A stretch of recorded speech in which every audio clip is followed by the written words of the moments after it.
I was bused to a black high school and a black junior high, and so it was 50-50. But I went to my reunion at John Muir High School in Pasadena, and there weren't any white people there.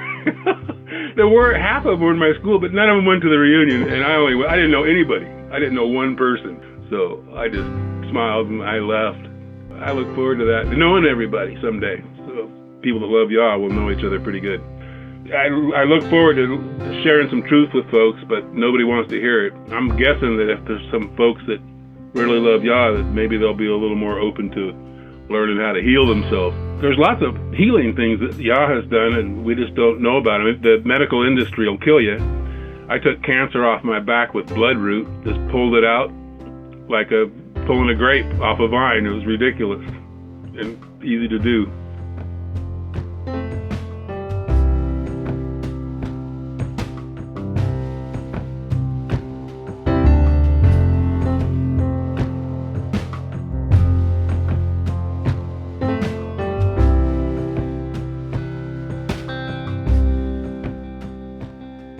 You're listening to Fruit Bearers, a living Hebrew production provided by KingdomPreppers.org.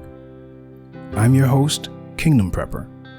This podcast will focus on the spiritual walk of those of you out there who are living the Israelite lifestyle, whether you were born Hebrew or Gentile. But more than that, it will detail how the faithful have been, or are striving to be, fruit bearers as they walk the path of righteousness toward the kingdom.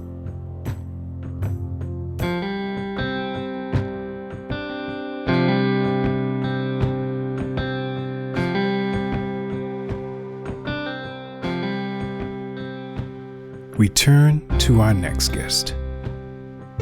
My name is Ramsay D. I always wanted to know who the Creator was.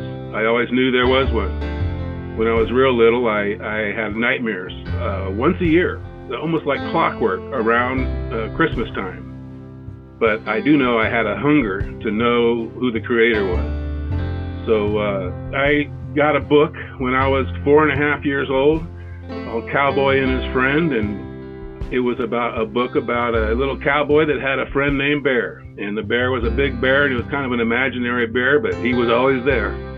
I always thought that was cool, and learning about Santa Claus was cool because there was a guy upstairs that he rewarded right and wrong, and he gave people coal if they were bad. He knew if you were good or bad all the time, and only a omniscient God could know everybody's position and whether they're good or bad. So I stuck with that. I thought that was fantastic. There was someone in charge. And in second grade, I learned there was no Santa Claus, and that was just Satan's way of just ripping the hope that there's a judge, that there's a just judge somewhere that's going to take care of all this evil and get the bad guys.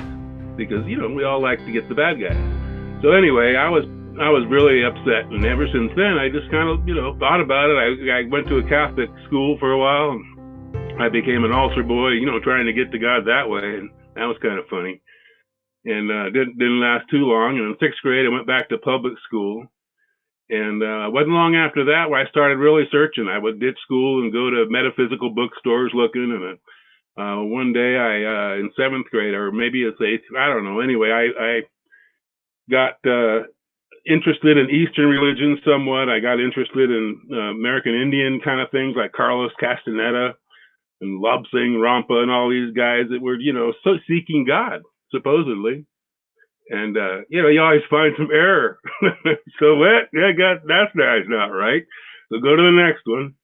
And eventually I got to Scientology when I was in high school. And, they actually had a declared goal. It was called OT8. And if you gave them enough money and did enough of their auditing, you would become eventually OT8. And their definition of OT8 was God.